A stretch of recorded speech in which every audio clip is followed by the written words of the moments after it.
So you found what you think is your perfect Dallas home. Well, before you jump in on that, there's some things you need to know. Now, I get you probably think we're going to talk about strategies on buying today, but that's actually not what we're going to do at all. And here's why. Just in the past few months, I have had numerous conversations, like one after the other, with homeowners who need to sell, but they can't because they're upside down. I mean, like in 2021, this never happened. Like every person who owned a home and had a pulse had equity and could sell. But now this is becoming a thing and it's concerning. So I wanna explore that with you today, all right? How did these homeowners get in this position? How did they get trapped with their home? One common thing I've run into with many of these homeowners is they're having to sell before they expected to. And we're talking for a variety of reasons too. And here's the thing, all right? Buying a home is an emotional experience, all right? It's hard to keep that logic in there. You look at the home, and it's everything you ever hoped and dreamed for, right? And especially if you're looking at new construction, like you're probably walking into a model home that's warm and elegant and impressive, and it really pulls you. Several of the people I've spoken with didn't initially plan on buying. They said things like, it was an emotional decision. So when you walk into a model home, keep in mind that the sales consultant you meet there, that person's sole job is to get you to buy a home. And coupled with that, you have like this gorgeous model home, and here's where it gets even worse. If you're using a realtor who pushes you along with this, like a realtor is supposed to advocate for you, but unfortunately they get paid, and often the sales consultant gets paid when you buy a home. So far too often you get caught in this trap of the realtor wanting you to buy, the sales consultant wanting you to buy, and it being an absolutely gorgeous model home. Now, looking at model homes is fun, all right? I completely get that. But before you do that, I want you to think through all of the potential variables that could cause you to have to sell before you expect to. And I know none of us have a crystal ball, but to the extent possible, think through the variables and have at least a reasonable plan for when you will sell. So what kind of variables am I talking about? Well, here's an example. Evaluate your work situation. Is there any possibility, if you're working remote, that you might have to return to the office? I mean, just recently, the new administration announced that all federal workers had to return to the office. So if you had just bought a home in the exurbs, okay, let's just say somewhere like Salina, and you're a federal worker who has to return to downtown Dallas, all of a sudden you're looking at an hour-long commute, and that's without traffic. So suddenly you just became a seller. Before you pull the trigger, you also want to think about the buying posture. Is there any instability with the way you plan on structuring your purchase? Okay, for example, are you buying with a family member who's in poor health and could potentially pass away within the next few years? The probated estate could force you to become an unplanned seller. Is there any instability in your personal or business relationships that could affect your ability to own this home?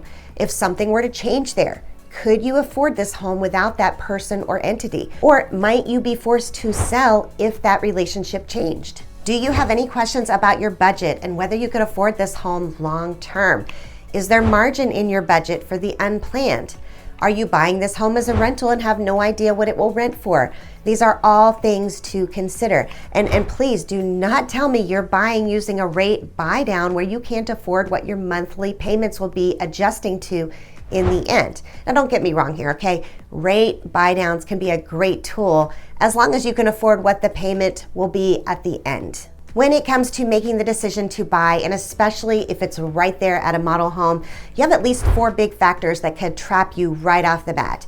The first one is not having any idea of when you will sell. The second is you don't actually know what that home is worth. All right, it doesn't matter whether the sales consultant tells you they just reduced the price. It doesn't matter if they're saying they're having a one-day only sale or some big incentive. Neither sales nor incentives tell you what a home is actually worth. So never ever actually buy a home without having a comparative market analysis or an appraisal done first.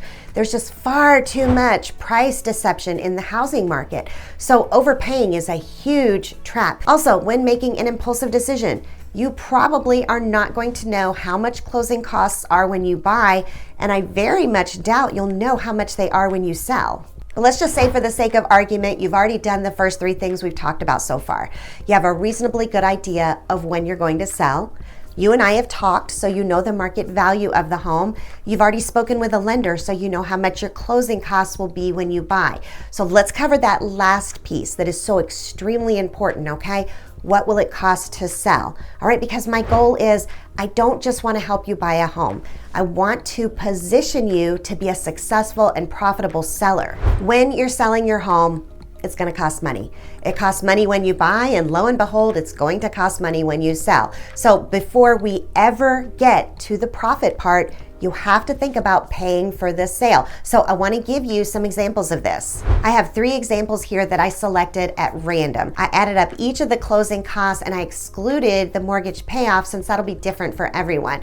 I also excluded property taxes since those aren't really a closing cost, right? You're going to have to pay them regardless of whether you sell. In our first example, our seller paid $19,855 on a sales price of $340,000. So roughly 5.84% of the sales price on closing costs. In our second example, our seller paid $19,211 on a sales price of $275,000, so roughly 6.99%. In our third example, our seller paid $27,526 on a sales price of $493,000, so roughly 5.58%. So on average, our sellers paid 6.13% of the sales price towards closing. So 6.13% before profit even begins. Now let's compare that to prices going up in Dallas. When I average out June of 2003 to June of 2024, with all of its ebbs and flows over those 21 years, we saw price appreciation at an average of 5.2% per year. So if you know closing costs are going to cost around 6.13%, you'll need to live in your home for around 2 years before you'd be able to sell, cover your closing costs, and eke out a small profit. I hope by going through this you can see that if you won't live there for at least 2 years, it probably doesn't make sense to buy. So less than 2 years, don't buy, don't sell, don't get trapped. So yeah, here I am, a realtor telling you don't buy so you don't get trapped. But how about at the 2-year mark? Okay, there are times when selling at the 2-year mark, especially with new construction, can be very difficult and compromise your investment. So let's talk about those times. First off, be careful of your loan type, whether you're buying new construction or a pre-owned home. Even though it's a lot less common nowadays, prepayment penalties still exist. So if you know you're going to be selling in 2 years, you need to read that paperwork very carefully looking for this, okay? The Consumer Financial Protection Bureau explains it this way. They say typically a prepayment penalty only applies if you pay off the entire mortgage balance. For example, because you sold your home within a specific number of years, usually 3 or 5 years. Bankrate explains that a prepayment penalty may be calculated as a percentage of the remaining loan amount, typically 1 to 2%. The penalty could be equal to a certain number of months' interest, or some lenders may charge a flat fee. A prepayment penalty, okay, is something you want to have a keen awareness of. And thankfully, Bankrate does us a solid on this as well. They tell you where to find it. If you do have a prepayment penalty, it should be listed in the loan estimate or in any disclosure documents. You also really want to ask yourself, how long is the builder going to be in your neighborhood? If they're just getting started and have numerous phases, you will have to compete against them if you need to sell around the 2-year mark. So think through the implications of that. They can offer 4% interest rates. They offer new and shiny, and their marketing budget is huge. As an individual home seller, all right, what can you offer? Well, you won't be able to offer a forward commitment of 4%. You can't offer new and shiny, and you don't have an endless marketing budget. So anytime you're in a situation where you're competing with new construction, it's going to be difficult. Also, keep this in mind. The less home diversity there is in the neighborhood, the more difficult it will be to sell. I've seen communities where street after street is full of the same style of house. I've also seen communities where there is beautiful architectural diversity, and it's best if you can buy into the latter. You want multiple builders And you definitely want at least some of those builders to be higher end builders. Remember, diversity and scarcity are healthy for you as a future seller. Then if you're selling and you're having to compete against new construction, there's at least an element of scarcity if there aren't another 100 homes just like yours. But hey, don't take my word for it. Let's take a look at the facts. Metro Text reports that new construction sales were up at the end of 2024 and for the full year increased by 2.5% over 2023, in contrast to existing home sales, which fell short of 2023 numbers. They continue explaining increasing 3.6% from November and jumping 6.7% year over year. December's new home sales helped offset the slowdown in existing home sales last year, though not enough to make a meaningful difference in overall transactions. These home builders have deep pockets, and you don't want to have to compete against them without scarcity. Another big consideration when you plan on selling within 2 years is, are there limitations on how many homes the builder will sell to investors? By the 2-year mark, you're going to begin to see the signs of a non-owner occupied neighbor being less well maintained. In the beginning, everything looks new, and it can be hard to tell the difference. Now, there's no big mystery here, okay? It doesn't have to be an unknown. All you have to do is ask the builder how many houses they're willing to sell to investors. Okay, they're going to have guidelines on this. Another thing to think about is when there are promised amenities that haven't even been started yet. All right, the builder Megatel comes to mind anytime I think about this. Like, they have a track record of promising big amenities like lagoons and then not following through. That's going to affect the desirability of the neighborhood. Now, on the flip side, if those amenities are well underway, but still under construction when you sell 2 years later, they'll probably add a lot of value and desirability to the community. So selling at the 2-year mark is possible. Based on historical patterns, there will be some profit there, but there are things about the community that you really want to be mindful of. Now let's talk about selling at 3 years and beyond.